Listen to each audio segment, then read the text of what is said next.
So for today's video, sinubukan namin gumawa ng brownies.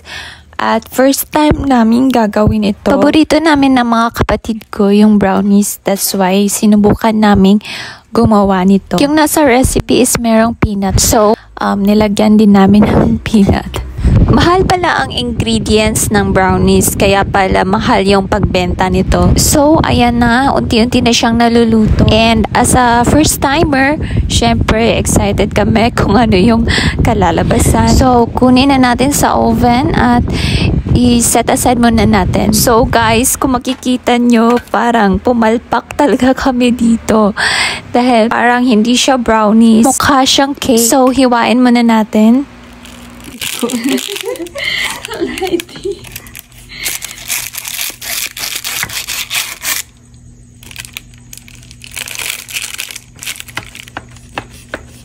Wajib ba ka po niya? Ano mag-cakey? Ang nawon pa. Kasi. Uy. Sikong pa nagkagay.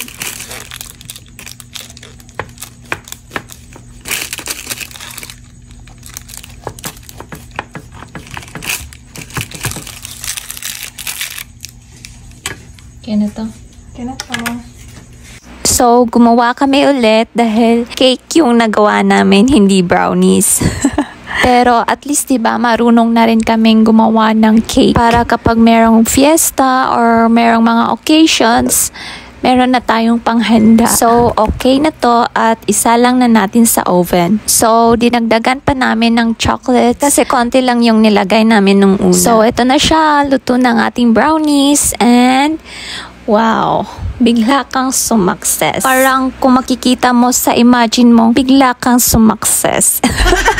So, this is it. Parang brownies na talaga siya, guys. Tikman na natin.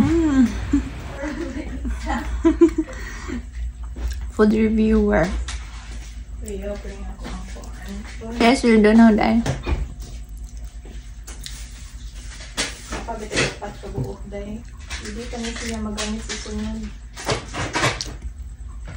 Okay na to. Pero, murag di siya tamis. Kuan siya? Saan siya? Sakto lang.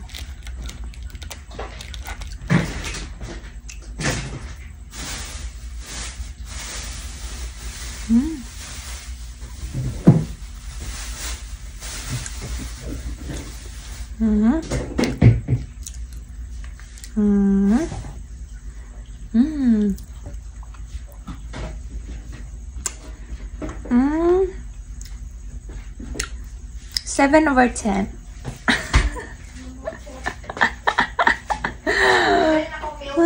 Muna kong review. So, that's it. Palit na mo, guys. Joke.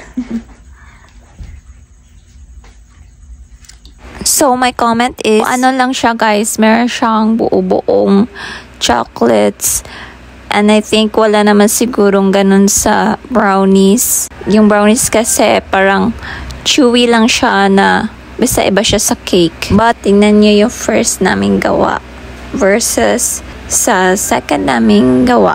Diba? Magkaiba lang. Almost perfect. Magpa-practice pa kami. But not bad naman, diba? For a first timer. And that's it. Thank you for watching.